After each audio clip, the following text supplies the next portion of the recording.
আসসালামু আলাইকুম।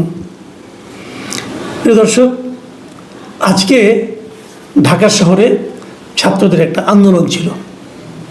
আন্দোলনটা হলো জগন্নাথ বিশ্ববিদ্যালয়ের ছাত্ররা, কেবল ছাত্ররা না, ছাত্রদের সঙ্গে শিক্ষকরা ছিলেন, সবাই মিলে তাদের কিছু দাবি ছিল, 3 দফা দাবি। সে দাবি আদায়ের শেষ চেষ্টা হিসাবে তারা একটা লং মার্চ করে প্রধান উপদেষ্টার যে বাসভবন যমুনার দিকে আসছেন। এবং তাদের দাবিটা কি সেটা একটু শুনে, এবং এই দাবিটাকে হঠাৎ করেই তারা প্রথমে দাবির প্রথম স্তরেই তারা লং মার্চ শুরু করলেন না। তাদের একটা প্রতিনিধি দল এরই মধ্যে গতকালকে, মানে আগের দিন মঙ্গলবার দিন, তারা কিন্তু ইউজিসির সঙ্গেও দেখা করেছিল।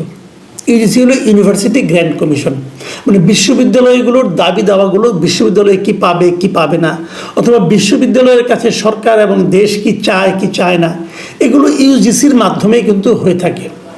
তাদের দাবি ছিল 3টা, সিম্পল 3টা দাবি। দাবি 3টা কী কী আমি দাবিগুলো আগে আপনাদের পড়ে শোনাই। 1 নম্বর হলো আবাসন ব্যবস্থা নিশ্চিত না হওয়া পর্যন্ত জগন্নাথ বিশ্ববিদ্যালয়ের 70% শিক্ষার্থীর জন্য আবাসন বৃত্তি 2025-2026 অর্থ বছর থেকে কার্যকর করতে হবে। 1 নম্বর দাবি। অর্থ হলো, আমি আপনাদের একটু বলি, জিনিসটা ডিটেল বলি।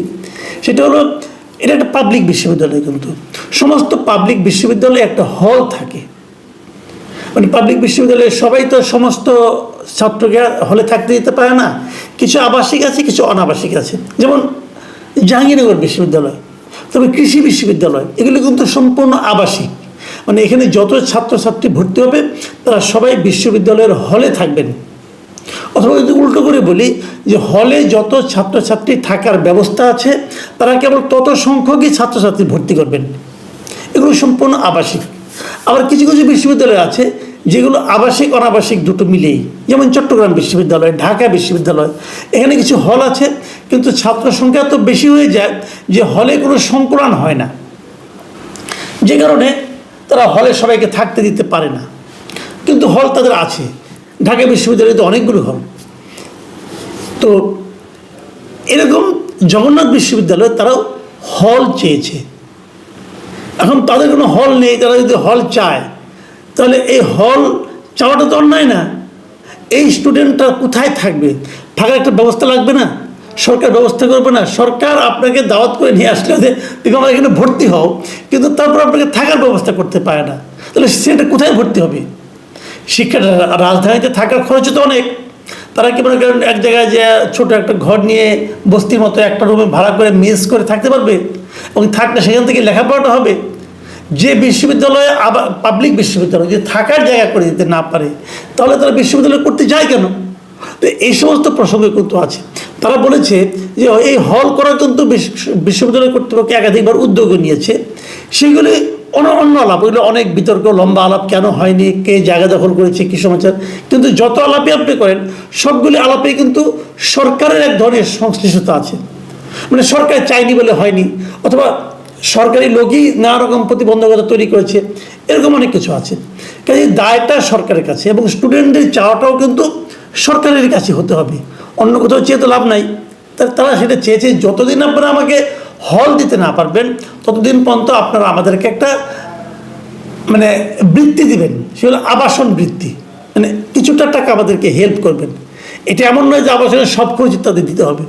তারা একটা এই বৃত্তির পরিমাণটা কেমন হবে এটা আলোচনার সাপেক্ষে হতে পারে, এবং এটা 2025-26 অর্থ বছর থেকে চালু করতে হবে। এই একটা দাবি।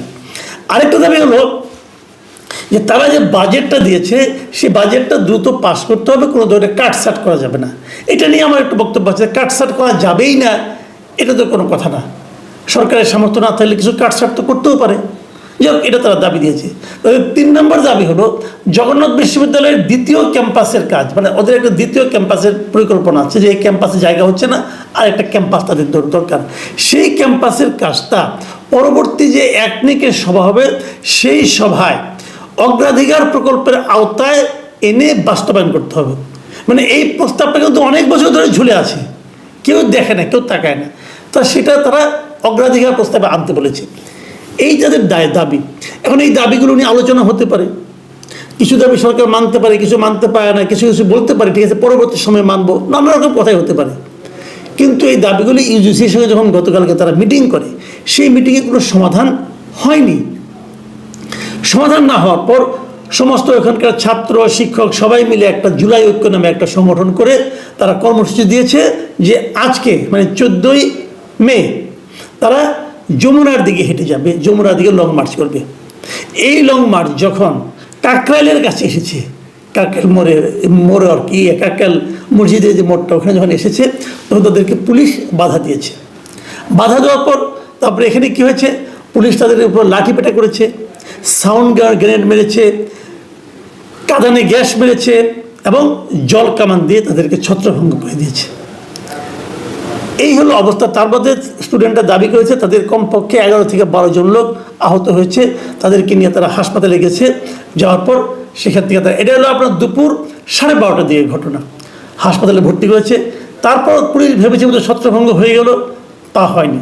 1টার দিকে তারা আবার সেখানে এসে জড়ো হয়েছে এবং এই সময় বৃষ্টি নেমেছে, ছাত্ররা বৃষ্টিতে ভিজেছে। এবং আমি যে পর্যন্ত জানি, আজকে আমি যখন এটা রেকর্ডিং করছি তখন পর্যন্ত আমি জানি ছাত্ররা সেখানে অবস্থান নিচ্ছে। এখন আমার প্রশ্নটা কিন্তু এই যে যেগুলি বললাম এগুলো নিয়ে এত কিছু আমি বলতে চাই না, কারণ এগুলো সরকার দেখবে কোনটা ঠিক কোনটা বেঠিক, তাদের দাবি। কিন্তু একটা কথা গেলে মাথায় রাখতে বলবো আমি, এমন একটা দাবি যে দাবির সঙ্গে কিন্তু আমরা ইদানিং সমস্ত বিশ্ববিদ্যালয়গুলিতে কিন্তু নানা ধরনের আন্দোলন দেখি। আন্দোলনগুলি কি অমুককে সরাতে হবে, অমুককে ঢোকাতে হবে, এরকম আন্দোলন। কিন্তু এটা কিন্তু তা নয়, এটা হলো একটা স্বতঃস্ফূর্ত এবং সকলের আন্দোলন। একটা পুরো বিশ্ববিদ্যালয়, তার শিক্ষক ছাত্র সবাই এর সঙ্গে একীভূত। আমি দেখলাম যে একটা ছবিতে প্রক্টরও সেখানে আছেন, বিশ্ববিদ্যালয়ের ভিসিগণ যে আন্দোলনের সঙ্গে আছেন। সেই আন্দোলনের সঙ্গে এমনভাবে পুলিশ ব্যবহার করলো কেন? দেখুন, মাত্র 2 দিন আগের কথা বলি, এনসিপি, ইসলামী ছাত্র শিবির, খেলাফত মজলিস, এরকম নাকি আপনার এই যে কী বলে জাতীয় ইসলামী আন্দোলন, এদের একটা আন্দোলন ছিল আওয়ামী লীগকে নিষিদ্ধ করার জন্য। সে আন্দোলন আমরা সবাই বুঝতে পারছিলাম যে সে আন্দোলনটা সরকার মেনেও নেবে। তো সে আন্দোলনটা সরকার কিন্তু এই যমুনার সামনে হতে দিয়েছে। আজকে যেমন যমুনা পর্যন্ত যেতে দেওয়া হলো না কেন? যে ওখানে যাওয়া নিষেধ, প্রধান উপদেষ্টার বাসভবনের সামনে কোনো সমাবেশ বিক্ষোভ করা যাবে না। তাহলে হাসনাত আবদুল্লাহর নেতৃত্বে ওই সমাবেশটা তারা কীভাবে ওখানে সারা রাত থাকলো, পরের দিন সকাল পর্যন্ত থাকলো? কেউ তো বাধা দিল না। এবং সেখানে গরম পড়বে ভেবে সেখানে ওয়াসার থেকে খাবার পানি দেওয়া হলো। ঢাকা উত্তর সিটি কর্পোরেশনের পক্ষ থেকে তাদের মাথায় পরিষ্কার পানি, শীতল পানির কুয়াশা ছড়িয়ে দেওয়া হলো যাতে গরম না লাগে। তো শীতল জলের কুয়াশা আর এদের ভাগ্যে জুটল জল কামানের ধাক্কা। ব্যবধানটা কোথায়? বৈষম্যটা কেন? তাদের জন্য এক বিচার, এদের জন্য আরেক বিচার কেন? তারা শাহবাগ অবরোধ করলো, ওই ছাত্ররা, এই বৈষম্যবাদী ছাত্র আন্দোলন, হাসনাত আবদুল্লাহর নেতৃত্বে ওই দলগুলো, এবং সেই শাহবাগ অবরোধ করলো। ওখানে দুর্ভোগ ঘটলো, কিন্তু ওখানে কেউ কাউকে মানা করলো না। কিন্তু যখন একটা ছাত্রদের নিজস্ব একটা দাবি, ছাত্র শিক্ষক একটা পুরো বিশ্ববিদ্যালয়ের দাবি, এটা মেনে নেন অথবা মেনে না নেন, তাদেরকে ডাকলেই তো হয়, বললেই তো হয় মিছিল করা দরকার। এই মিছিলের ঘোষণা কিন্তু তারা আগের দিন দিয়েছে। আগের দিন যখন কর্মসূচি দিল তখনই তো প্রধান উপদেষ্টা পারতেন তাদেরকে বলতে, তোমরা প্রতিনিধি আমার সঙ্গে দেখা করো, আসো কথা বলি, এত লোক আনার দরকার নাই। কেন উনি করলেন না? তার মানে উনি কি এদেরকে পাত্তাই দেন না? কেবল নিজের পক্ষে যেগুলো যায় সেগুলোকে পাত্তা দেন। এটা কেন? এদের দাবি কি দাবি না? এদের দাবি কি কোনো যৌক্তিকতা নাই? এই সবগুলি লোক কি দেশদ্রোহী? কেন ভাই? যে আন্দোলনের ফসলের সরকার, সেই সরকার কেন সেই ছাত্র শিক্ষকের আন্দোলনের সঙ্গে এরকম কঠোর আচরণ করতে পারবেন? আবার যার নাকি মাত্র 2 দিন আগে একটা ভিন্ন আচরণ আমরা দেখলাম আরেকটা আন্দোলনের প্রতি। এটা তো হয় না। আমি আগেও বলেছি যে বৈষম্য তো আপনারা সকল ক্ষেত্রে করছেন, আবার বৈষম্য বিরোধীর ফসল হিসেবে নিজেদেরকে দাবি করছেন।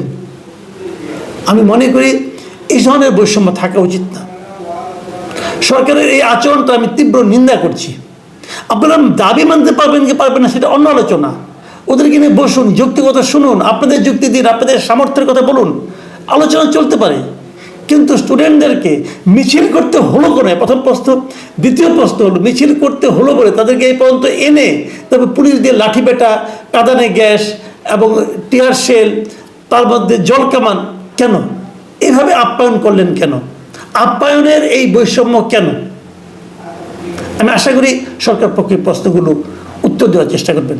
প্রিয় দর্শক, এখন এই পর্যন্তই। আল্লাহ হাফিজ।